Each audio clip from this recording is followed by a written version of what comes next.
2 Samuel 2-ാം അധ്യായം 1 മുതൽ 32 വരെയുള്ള വാക്യങ്ങൾ. ദാവീദ് അഭിഷിക്തൻ. ദാവീദ് കർത്താവിനോട് ആരാഞ്ഞു, യൂദായിലെ ഏതെങ്കിലും നഗരത്തിലേക്ക് ഞാൻ പോകണമോ? പോകൂ, കർത്താവ് മറുപടി നൽകി.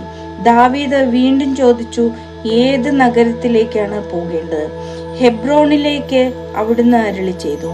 ദാവീദ് അങ്ങോട്ട് പോയി. ജെസ്രേൽക്കാരി അഹിനോവാം, കാർമൽക്കാരൻ നാബാലിന്റെ വിധവ അബിഗായിൽ എന്നീ 2 ഭാര്യമാരും അവനോടൊപ്പം ഉണ്ടായിരുന്നു. അവൻ തന്റെ ആളുകളെയും സകുടുംബം കൊണ്ടുപോയി. അവർ ഹെബ്രോണിന്റെ ചുറ്റുമുള്ള പട്ടണങ്ങളിൽ പാർത്തു. യൂദായിലെ ജനങ്ങൾ വന്ന് ദാവീദിനെ തങ്ങളുടെ രാജാവായി അഭിഷേകം ചെയ്തു. യാബേഷ് ഗിലെയാദിലെ ആളുകളാണ് സാവൂളിനെ സംസ്കരിച്ചതെന്ന് അവർ ദാവീദിനോട് പറഞ്ഞു. അപ്പോൾ ദാവീദ് ദൂതന്മാരെ അയച്ച് യാബേഷ് ഗിലെയാദിലെ ആളുകളോട് പറഞ്ഞു, കർത്താവ് നിങ്ങളെ അനുഗ്രഹിക്കട്ടെ. നിങ്ങളുടെ രാജാവായ സാവൂളിന്റെ ശവസംസ്കാരം നടത്തി അവനോട് നിങ്ങൾ ഇത്രയും ദയ കാണിച്ചിരിക്കുന്നുവല്ലോ. കർത്താവ് നിങ്ങളോട് ദയയും വിശ്വസ്തതയും കാണിക്കുമാറാകട്ടെ. നിങ്ങൾ ഇത് ചെയ്തുകൊണ്ട് ഞാനും നിങ്ങളോട് ദയ കാണിക്കും. നിങ്ങളുടെ കരങ്ങൾ ശക്തമായിരിക്കട്ടെ, ധീരന്മാരായിരിക്കുവിൻ. നിങ്ങളുടെ യജമാനനായ സാവൂൾ മരിച്ചു. യൂദാ ഭവനം തങ്ങളുടെ രാജാവായി എന്നെ അഭിഷേകം ചെയ്തിരിക്കുന്നു. നേറിന്റെ മകനും സാവൂളിന്റെ സൈന്യാധിപനുമായ അബ്നേർ സാവൂളിന്റെ മകൻ ഇഷ്ബോശത്തിനെ മഹനയീമിലേക്ക് കൂട്ടിക്കൊണ്ടുപോയിരുന്നു. അബ്നേർ അവനെ Gilead, Asher, Jezreel, Ephraim, Benjamin തുടങ്ങി ഇസ്രായേൽ മുഴുവനിലും രാജാവായി വാഴിച്ചു. രാജാവാകുമ്പോൾ സാവൂളിന്റെ മകൻ ഇഷ്ബോശത്തിന് 40 വയസ്സായിരുന്നു. അവൻ 2 വർഷം ഭരിച്ചു. എന്നാൽ യൂദാ ഭവനം ദാവീദിനോട് ചേർന്ന് നിന്നു. ദാവീദ് യൂദാ ഭവനത്തിൽ രാജാവായി ഹെബ്രോണിൽ 7 വർഷവും 6 മാസവും ഭരിച്ചു. നേറിന്റെ മകൻ അബ്നേറും സാവൂളിന്റെ മകനായ ഇഷ്ബോശത്തിന്റെ ദാസന്മാരും മഹനയീമിൽ നിന്ന് ഗിബെയോനിലേക്ക് പോയി.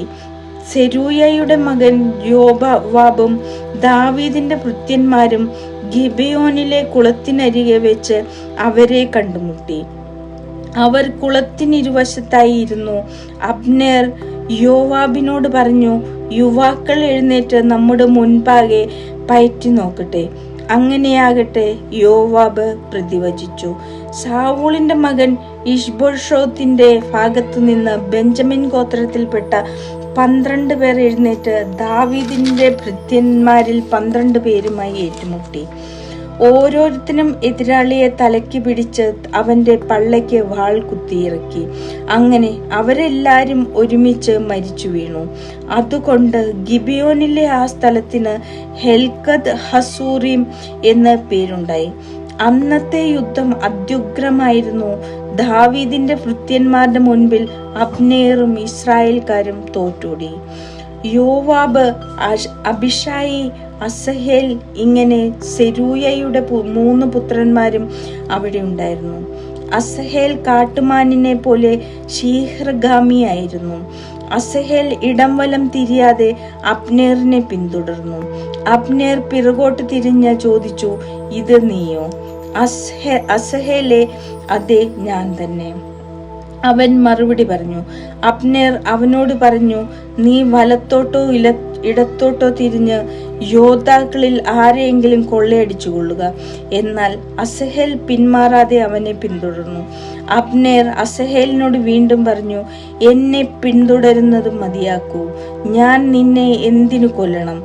ഞാൻ നിന്റെ സഹോദരൻ യോവാബിന്റെ മുഖത്ത് എങ്ങനെ നോക്കും? എന്നിട്ടും അവൻ വിട്ടുമാറാൻ കൂട്ടാക്കിയില്ല.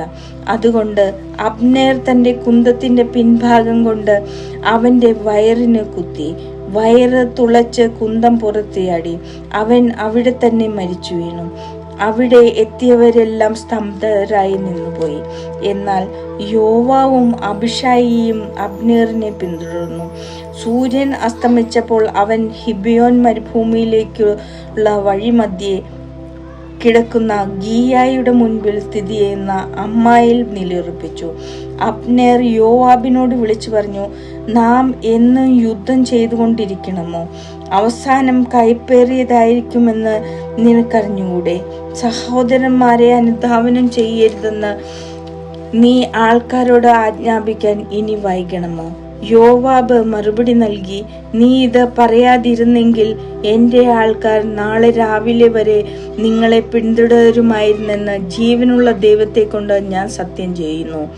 അങ്ങനെ യോവാബ് കാഹളമൂതി. ആളുകൾ നിന്നു. അവർ പിന്നെ ഇസ്രായേൽക്കാരെ അനുധാവനം ചെയ്യുകയോ അവരോട് പൊരുതുകയോ ചെയ്തില്ല. അബ്നേറും അവന്റെ ആളുകളും അന്ന് രാത്രി മുഴുവൻ ആരാബ വഴി നടന്നു. അവർ ജോർദാൻ കടന്ന് പിറ്റേ ദിവസം ഉച്ചവരെ യാത്ര ചെയ്ത് മഹനയീമിലെത്തി. അബ്നേറിനെ പിന്തുടരുന്നത് മതിയാക്കി യോവാബ് തിരിച്ചു പോന്നു. അവൻ തന്റെ ആളുകളെ എല്ലാം ഒരുമിച്ച് കൂട്ടിയപ്പോൾ അസഹേലിനെ കൂടാതെ ദാവീദിന്റെ ഭൃത്യന്മാരിൽ 19 പേർ കുറവുണ്ടായിരുന്നു. ദാവീദിന്റെ സേവകരാകട്ടെ അബ്നേറിന്റെ ആളുകളായ ബെഞ്ചമിൻ ഗോത്രക്കാരിൽ 360 പേരെ വധിച്ചിരുന്നു. അവർ അസഹേലിനെ ബെത്ലഹേമിൽ അവന്റെ പിതാവിന്റെ കല്ലറയിൽ അടക്കം ചെയ്തു. യോവാബും ആളുകളും രാത്രി മുഴുവൻ നടന്ന് നേരം പുലർന്നപ്പോൾ ഹെബ്രോണിലെത്തി.